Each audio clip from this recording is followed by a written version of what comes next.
Hello everyone, my name's Antony Cummins and welcome to this. We're on another lesson of true ninjutsu. Now we're following the teachings of Ogasawara Sensei, and you can follow these teachings in this book here, which is called Samurai and Ninja.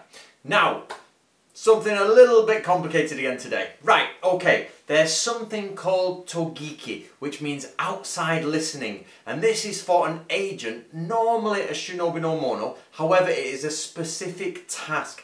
So while like shinobi no mono is actually a task or a role within the army, and of course it can be used to derogatory mean thief or shinobi can. The word togiki is also a task undertaken inside of the army, and that means someone is sent, most likely in disguise, but it can also be in stealth, and that is to go and gather information from the enemy by listening from the outside. I.e. you can gather things and get information, what you see, what you hear, the rumours, and you compile it all together and you become togiki. But of course this means going to the enemy province and hanging around with the enemy. So, okay, right, we've got a story from Ogasawara Sensei back in the early 1600s, about the 1500s, and this is what he says. Okay, I'm going to use A and B again this side. So, togiki is called John. Let's call him John. So John is been sent by his lord on this side to go and spy on that enemy. So off they go. He's a shinobi no mono. He goes off and he's spying on the enemy. However, he's captured. Right, okay. They drag him in and say, right, we could torture you and we could kill you. But what we're going to do instead, we're going to spare your life. And as payment for that, as payment of sparing your life, you are going to go back to your province. You are going to say everything is okay, and then when we send our spies, you will host them, tell them information, show them around your area, and every so often you have to come back to us and just to keep up to check. But they say make sure do not tell your lord. Do not tell your lord, of course. So he's like obviously had a good beating or threatened or been offered gold, and he says okay, I go back to my lord. So he trundles on back. John goes back to his lord and he's like, my lord, I've just been captured by the enemy and they've said I have to host their shinobi, I have to show them around our area, and that I'm not allowed to tell you. But of course I'm your loyal subject, so I want to tell you. So the Lord is saying, that's okay, John, well done. We will feed them false information. Okay, so let's feed them false information. So the Lord sends John. Oh well, John is there, the enemy shinobi come, he shows them around, but they show them false things or plant false information.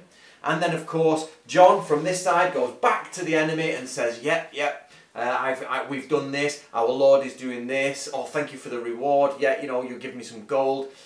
And he's feeding them false information, okay? Which is great shinobi no jutsu. However, this is where it becomes complicated, because the enemy know. They fully understood. They have got, most likely, other spies double checking his information. So they know, so the enemy knows that John has told his lord and then he's come back with false information. So they say, thank you John for the information, it's great, you've done really good, here's some gold, go back to the province, come back in 3 months. So John goes home, yay, thank you very much. And now this team here are like, okay, we know he's fed us false information. We know we've sent other shinobi. Let's compile it. And they compile the information and they're like, right.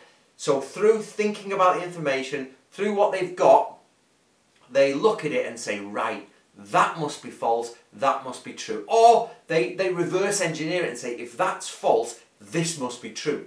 And they build a profile of what's going on in that province over there by listening to false information from a converted spy, okay, right? So let me go through it quickly. Shinobi goes over, gets captured. Hey, go back, go and get information for us, but don't tell your lord. Hey, lord, they want information. Okay, tell them this. Okay, here you go, I tell you this. Oh, thank you. But that's false, we know it's false. Okay, let's feed him false information. False information. And what happens is, this side have manipulated this side. This side initiated the shinobi. Of course, both of them have shinobi, but this side initiated the shinobi.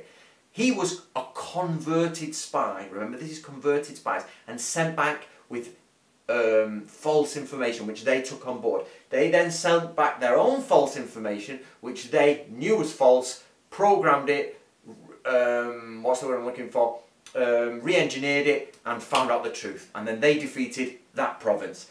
That is how the interaction between shinobi goes. Sometimes shinobis are getting paid from both sides, and you have to double check whose side they're on, because this is the problem with Iga and Kokomono. They say, which side are they on? Nobody knows. They pretty much work for themselves, but they hire themselves out. Are they loyal? Are they not loyal? So when you're getting, this is why there's the difference between understanding shinobi no jutsu from your point of view as a shinobi, and there's understanding shinobi no jutsu from the point of the lord, who has to use, or sorry, a spine master who has to use multiple shinobi and build and construct a file. That's why you use multiple agents. You always use as many agents as possible. Sun Tzu tells us, it's like, don't scrimp on giving money to agents. We need them in the field. Right guys, if you want to follow, get the book, and hopefully I'll see you next time in this series.